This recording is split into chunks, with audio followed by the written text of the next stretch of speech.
Desperate to survive, people jump from windows to escape a building fire that claimed 3 lives.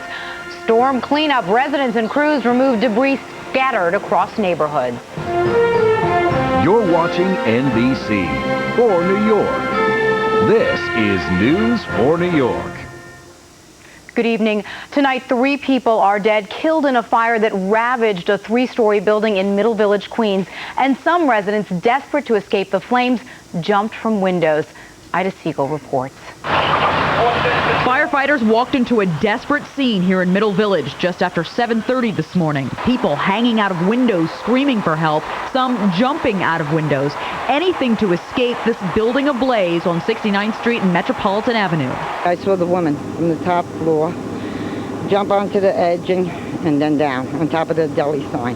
One of the occupants from the 3rd floor exited the window. We were trying to remove them via the ladder. They didn't wait. They jumped. In the process, they took down the person that was on the 2nd floor landing. Both people were rushed to the hospital in critical condition. One person who didn't jump never made it out and died at the scene. In all, 7 people who did manage to get out were severely burned. The flames were rolling. There were people in the street burned, badly wounded, broken arm, face, head. Witnesses say some of the victims were actually on fire as they desperately tried to escape the building. They ran to the downstairs deli pleading for help. We take like 6 or 7 gallons of water and we dump it in them until, the fire gone.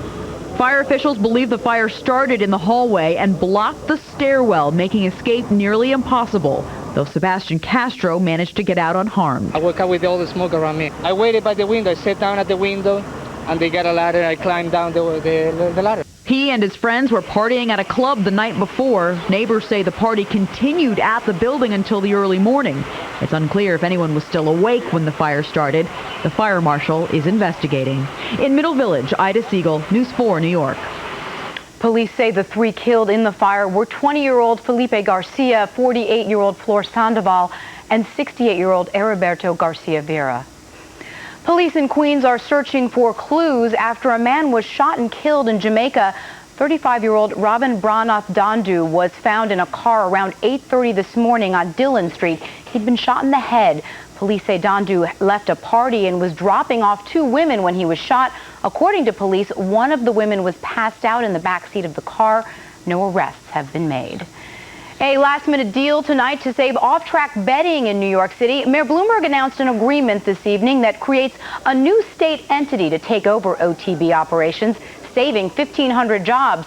As part of the deal, the city will continue to receive payments that last year amounted to about $4.25 million. The plan is expected to pass both houses of the state legislature Monday and be signed by the governor. Tonight in Queens, people are still cleaning up the damage left behind from yesterday's storms. Diana Rossini is live in a Richmond Hill neighborhood littered with trees and debris. Diana?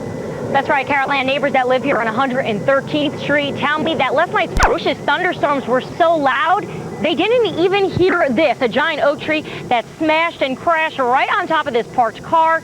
But you can bet by this morning they saw the destruction and the damage on almost every single street in this neighborhood.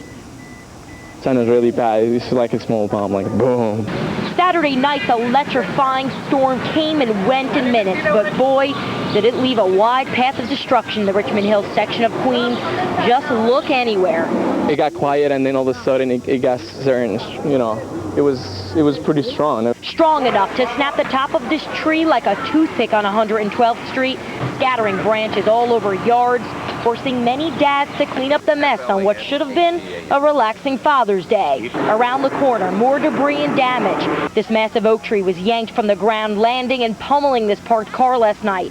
The roots of the tree even turned over sidewalks. The damage that it did, and it could have killed somebody if they were in this car. And just to get an idea how destructive last night's storm was, take a look at the size of this tree. The base of it is so big I can fit my entire body in it. You can only imagine how tall it was. Well, the rest of this tree, it's on the other side of the block now. It barely missed the Flanagan's house. It was very close. Thank God nothing hit the house. And thank God no one was injured from this storm. Now, most power lines look like this in this neighborhood, but residents tell us that they have power tonight, that today's frustrations were more about the cleanup, especially for those dads who are out there tonight. We're live in Queens. Diana Rossini, News 4 New York. All right, Diana, thanks very much. Tonight, tributes continue for Tim Russert.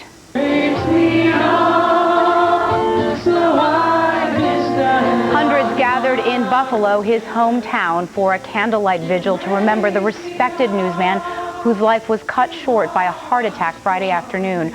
Earlier today, for the first time in nearly 17 years, Meet the Press was without its longtime host. Tom Brokaw anchored a special edition of the show honoring the journalistic icon. Jennifer Johnson has more. From NBC News in Washington, this is Meet the Press with Tim Russert. Its signature opening music was gone. The moderator's chair was empty. As NBC's Meet the Press aired this Sunday, minus its longtime host, Tim Russert. There are so many stories that we could tell about Tim. Tom Brokaw anchored a special tribute to Russert with the show's executive producer, Betsy Fisher, and friends and colleagues who knew him best. The biggest insult to him was that someone would come on here and wasn't prepared for the show, didn't take his show seriously. You said that part of your $40 billion... Clips of some of Russert's toughest interviews were aired, where he asked the questions the average American wanted answered. Mr. Secretary, you say pre-stage, people were sent to the convention center. There was no water, no food, no beds. As many said, Russert put you in the hot seat, but was always fair. Senator John McCain, thanks for joining us and sharing your views. I haven't had so much fun since my last interrogation. Screen door slams. The show closed with Russert's buddy, Bruce Springsteen, playing a tribute piece and remarks from the newsman on a very different Father's Day. That's all for today. We'll be back next week. If it's Sunday, it's Meet the Press. Happy Father's Day, especially to Big Russ up in Buffalo. And Luke, I'm real proud to be your dad. Now the nation joins Russert's father, son, and other loved ones in saying goodbye. Tim Russert will be remembered in a public wake on Tuesday here in Washington, followed by a private memorial service and funeral on Wednesday. On Capitol Hill, Jennifer Johnson, News 4 New York. New York lawmakers want to rename a highway for Tim Russert, a portion of U.S. Route 20 near Ralph Wilson Stadium in Orchard Park. A section of the road that leads to the stadium, home to Russert's beloved Buffalo Bills, would bear his name. He just lived and breathed the Buffalo Bills. He wasn't one of these people when he moved to Washington, they forgot their local team and became a Redskins fan. The resolution is expected to be introduced Monday. And we invite you to share your thoughts about Tim Russert on our website, WNBC.com. You can also find more about his life and career. And tomorrow morning on Today, Tim Russert's son, Luke Russert, will appear on the show. Luke Russert will talk with NBC's Matt Lauer during the first half hour. The Today Show begins at 7 a.m. Still ahead on News 4 New York, more than a dozen dogs allegedly used for fighting have been recovered and several people have been arrested. And more dramatics from Tiger Woods in the final round of the U.S. Open. And nothing dramatic about today's weather. Sunshine, temperatures in the 80s for Dad, but there may be some drama tomorrow. The forecast is coming up next.